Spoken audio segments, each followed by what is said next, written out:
Alright, what's going on? We're back here with the CJ. I'm going to try to get this thing started today. So you see I've got my pipe sounds under there. That's going to use to support the frame while we got the axle suspension all ripped out. For now I've got it up there, but I'm going to move it probably to this back once I get the axle all the way. I just wanted to have it up there to roll it back. Okay, we're going to do the rear first and get this going and then move on to the front, which I already got set over there. Afterwards, because I'm still kind of new to this all, so once I get everything figured out back here, I'll have more experience when I get up there, because it's going to be more difficult. But yeah, so first step first is to get your drive shaft shocks and all that off, and then we'll pull the springs off and roll it back out from underneath. That's the theory. Should be simple. Oh, probably disconnect brake lines too, but shouldn't be too bad. So yeah, I've got some more camera mounts and all coming today. Hopefully they'll get here soon, get y'all some better angles, but we're in lose daylight if I wait too much longer. So I also did take a half second to think before I came down here and put a block behind the front and rear of that tire, because this is an automatic with no parking brakes, and once this drive shaft is removed, there's nothing stopping it from rolling back. Granted, the ground's pretty flat here, so it probably wouldn't roll back anyway, but it's still better to be safe. So just throw a block in the front and rear of that tire, we should be good. Alright, I'm gonna try to pull the shocks off first. They shouldn't be too bad to get off. You can see these actually been on here so long they're kind of rusty.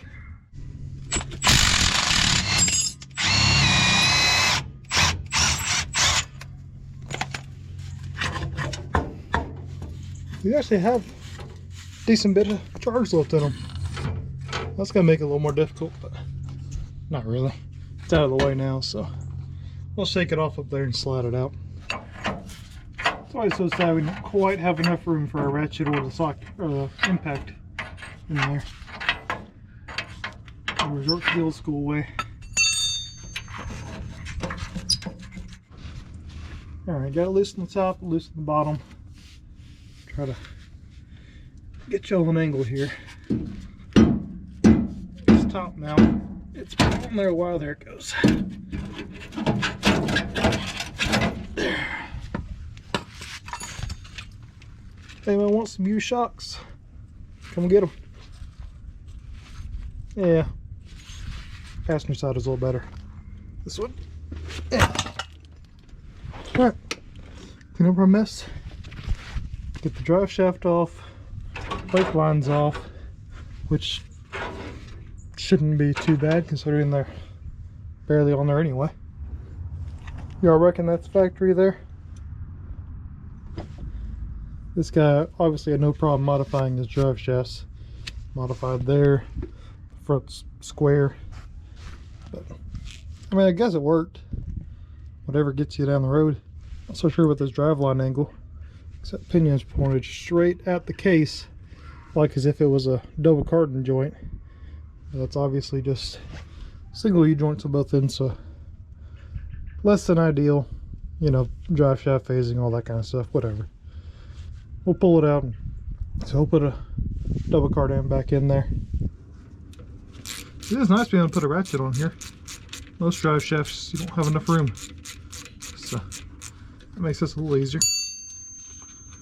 I'll set this all down here. I don't think we're going to be reusing it again, but they're still good bolts for something, so no point in throwing them away.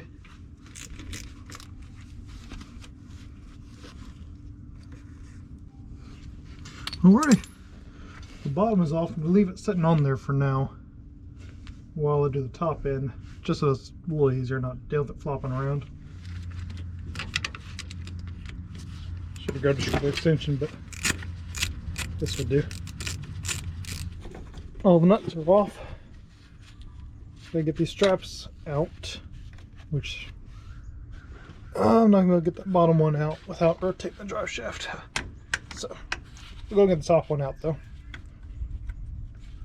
I'm not sure if we're gonna try to reuse anything here.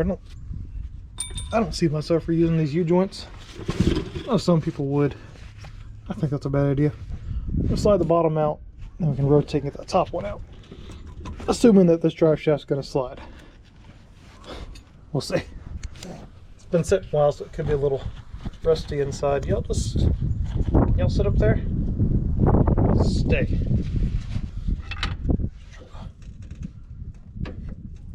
There we go. Come on. Perfect. Now we can slide that out. And there goes our rear drive shaft. So now there's nothing holding this Jeep from rolling back other than those blocks. Granted, we're on flat ground, but still, better safe than sorry. We're taking a drive shaft out. Watch for this. See that one, the cap came off, stuck to there. These caps have all these little needle bearings inside there. So if you're going to reuse, if you're just taking this drive shaft off, but you're going to reuse these joints, make sure that these stay on the shaft, and if they do come off, make sure that all those bearings are upright in there. Sometimes they'll fall over and be laying on the bottom, or completely fall out. So definitely don't want that to happen, because if you get any dirt or anything in here, or these bearings are missing, it'll kind of tear itself apart. So be careful of that. As I said, in my case, I don't think we're going to be reusing these joints, but just, you know, just something to be aware of. Well, tried taking that off, but then that just completely stripped. Guess I'm just gonna cut it off instead. Yeah, because I like to reuse the soft line. It's in good shape, and I mean, there's no reason not to. And I can put a new end on there and retaper it.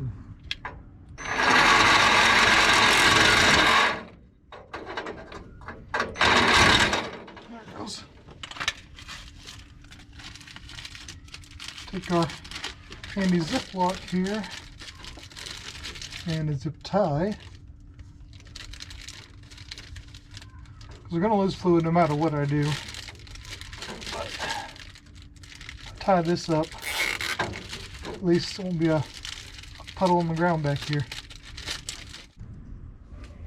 I've got the pipe stand set back up, and I've turned them to the point where I see them starting to pick up the vehicle frame.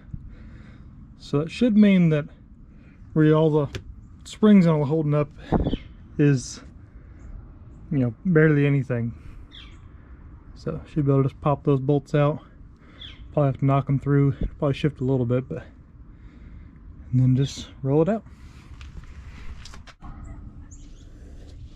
All right, I've readjusted some things, so now there's pretty much no weight on these.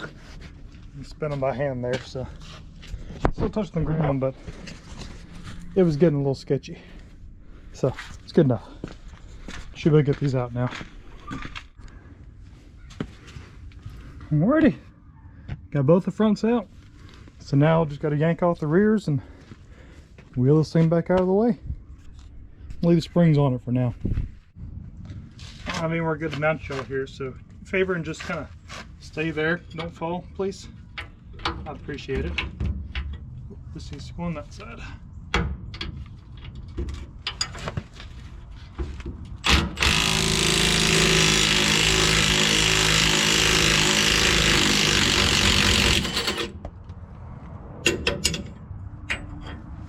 We'll have to knock those through too.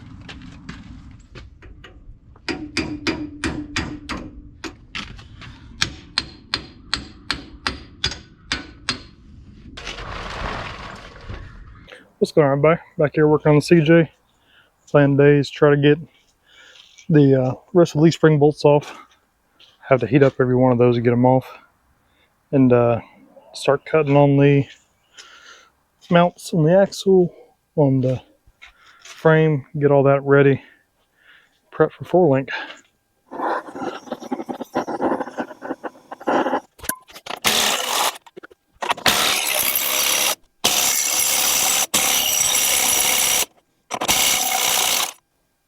Sweet.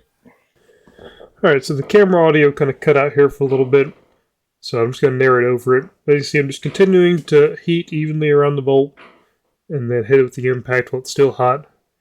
That's helping, you know, break free all that rust that's stuck in there over time. For whatever reason, the lighter on that thing isn't working, so I got to hit it with an actual little aiming flame. But anyway, get them all broke free, all loosened out. Not too much of a difficult process, just takes a little while. Knock all the U-bolts through, and then pull the leaf spring out. At this point, using the little Badlands jack, lift up one side of the axle, let the other tire sit on the ground. With that lock differential, lets it turn around, even though the tires wouldn't let normally. That little Badlands off-road jack's been nice. You see how it just kind of rolls over things there. Not too heavy, aluminum frame. We'll keep using it, see how it does. At this point, I'm just hitting the leaf spring purchase with the plasma cutter, get them all cut out. And then right after this, when the audio comes back. Alright, well, after way longer than that should have taken, got the mounts off here. Both sides off there. This one came off okay. I was able to cut the weld off of it. This other one had to come off in several pieces and a lot of molten metal. But they're off there now. Just got to grind those down, clean it up. And then got to start working on the frame side over there. So we'll see how that goes. That should be simpler because we just need to cut off the mount up here and the mount back here. The shock mount is so tucked up in there. I'm going to leave it for now. Alright, we're back with this 0% chance of rain forecast today, yet it is currently raining on me, but as long as it get any worse, it should be fine. I got a new torch on here because that last one I tried to replace the electrode was all tore up inside. So, new torch, we'll see how it goes. First time trying it out.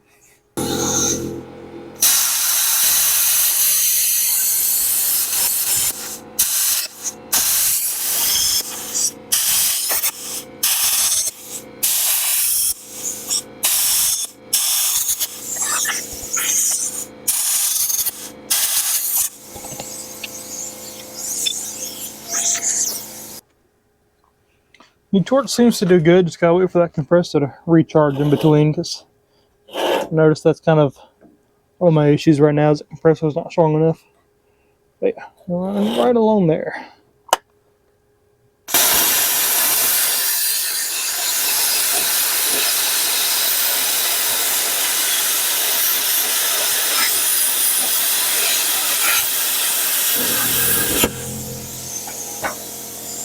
Just like that. Beautiful.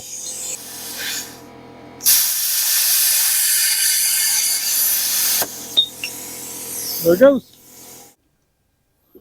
It's starting to get rained on it here, so I'm going to make this kind of quick. But the axle's all ready to go. Just needs truss and all put on there and brackets. The frame, we're going to cut off the lower parts of these, but we're going to leave that on there because extra support. On the front, where the lower links, or both links are going to tie into, that crossmember might be in the way. It's not really doing anything right now anyway.